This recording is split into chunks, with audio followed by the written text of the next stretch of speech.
Last week, we drove an easy off-road trail to Needles Overlook, which gives you a $1 million view of the area surrounding Moab. This week, we're continuing on the paved portion of this road to see the Needles Overlook and then onto Scenic Highway 191. We'll show you the scenery and some of the stops you can do along the way, including an option for camping. This is a great add-on to our previous video on the Needles Overlook. Everything here is paved, but we will take you along as we make a minor detour to search out an odd rock formation in the area that has a great story.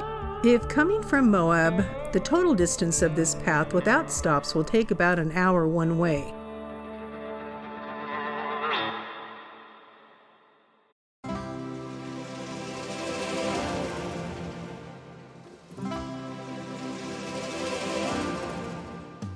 Our first stop is the Needles Overlook. It's part of the Canyon Rims Recreation Area managed by the Bureau of Land Management. Not part of the main Canyonlands Needle Park roads, the Overlook is mostly exposed with little shade. It's a mix of paved walkways and rustic paths. Rugged sandstone spires stretch across the horizon, the result of years of erosion, carving the Cedar Mesa Sandstone into thin fins, then isolating them into the needles that fill this landscape. From here, the pattern looks almost deliberate. Parallel rows of orange and white bands that once existed as a single solid rock layer before water, freeze, thaw cycles, and time split them apart.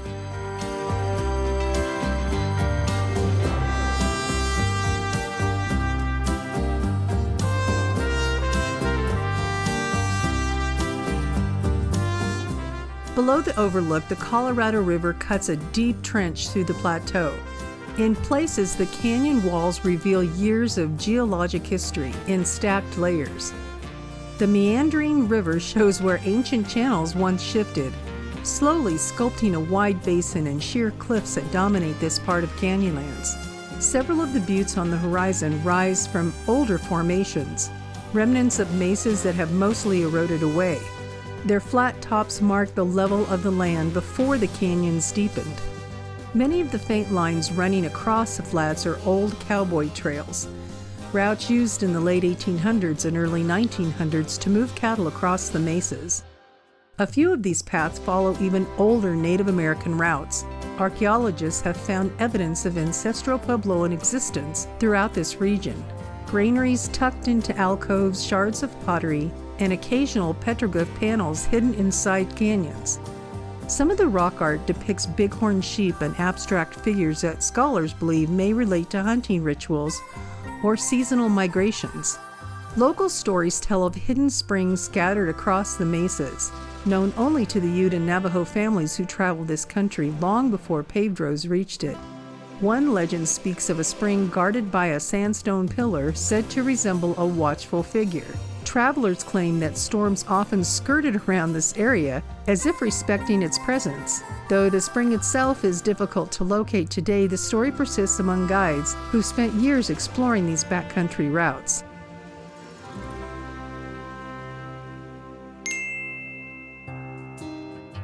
Off in the distance, the pale ridge of the La Salle Mountains rise sharply above the desert. Those peaks were formed not by uplift, but by ancient magma pushing upward and cooling beneath the surface. Later, erosion exposed the rock and sculpted the steep, dramatic summits that contrast so sharply with the Red Canyon country below. Snow melt from those mountains feed the tributaries that eventually make their way into the Colorado. Every view around Moab rises to the level of a national park, at least in our opinion. Expansive views, the kind that feed your soul and put a proper perspective on your place in the universe, is in no short supply in this area of Utah.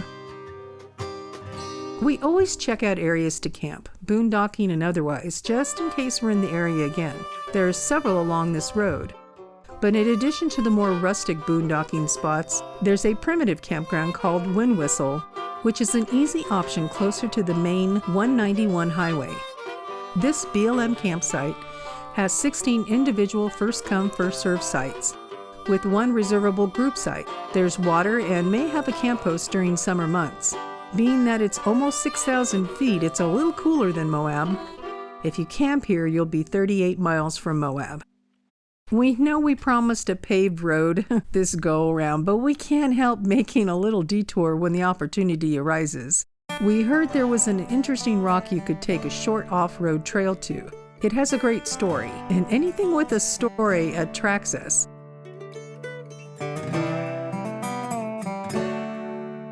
We weren't really sure we had the right rock, so we sent the drone up to see. The directions we had said that there was a steep rock path to see the hole, and we weren't really seeing this, but it looked like we were in the right spot according to our GPS. Another thing that wasn't right is that we were supposed to drive through grazing land and make sure to close all the gates.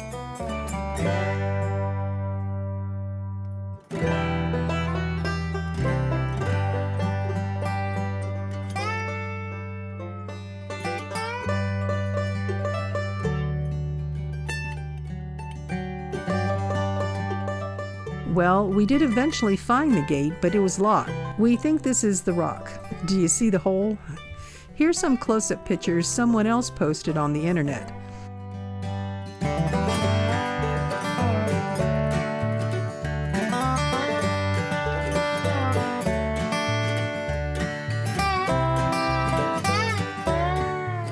Maybe you'll have better luck finding it than we did. There's a couple of legends that go along with this unique rock formation. One legend says that in the early 1900s, a rancher named John Jackson would place his wife in the pothole on top of the rock to keep her safe while he went into town, allegedly going to a saloon.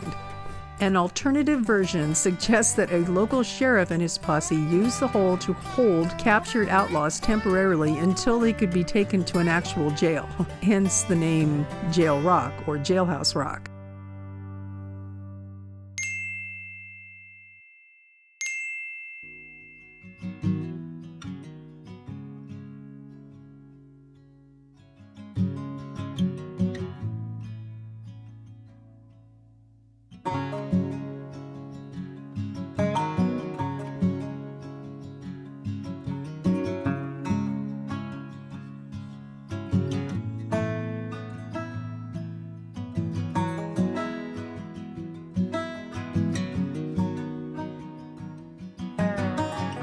Along Highway 191 is the popular Wilson Arch. There's a parking area here if you want to get out and stretch your legs. You can actually hike up the steep, short trail to go inside the arch.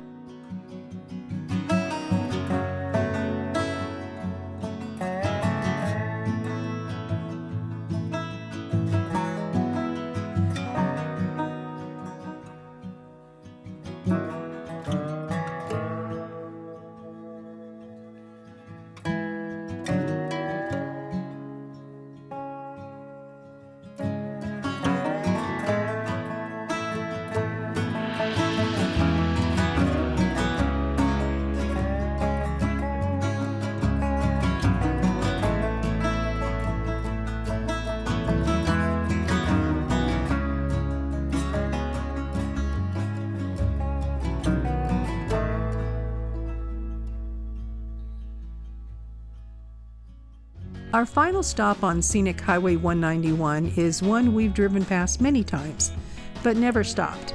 This famous roadside attraction is an historical oddity, part folk art and part desert curiosity. It's a quirky 5,000 square foot home carved straight into a massive sandstone cliff. It was created by Albert Christensen, who spent 12 years blasting and chiseling 14 full rooms complete with a giant hand-carved fireplace, a bathtub cut from stone, and a 65-foot chimney drilled up through the rock. Albert also carved a huge bust of Franklin Roosevelt on the cliff face, reportedly hanging from a homemade harness. After Albert died, his wife Gladys ran tours and lived alone in the carved home for 17 more years, turning it into a beloved roadside attraction. Today, visitors can tour the preserved mid-century interior, wander amongst whimsical metal sculptures and folk art, explore oddball desert curiosities, and even visit a small zoo with camels, zebras, and alpacas. It remains one of the Southwest's most memorable and eclectic stops. Tell us if you've driven these roads and any of your experiences. Help our channel by liking and subscribing. Next week, we're off-roading on another scenic trail off Highway 191. Don't forget to click the bell so you don't miss an episode.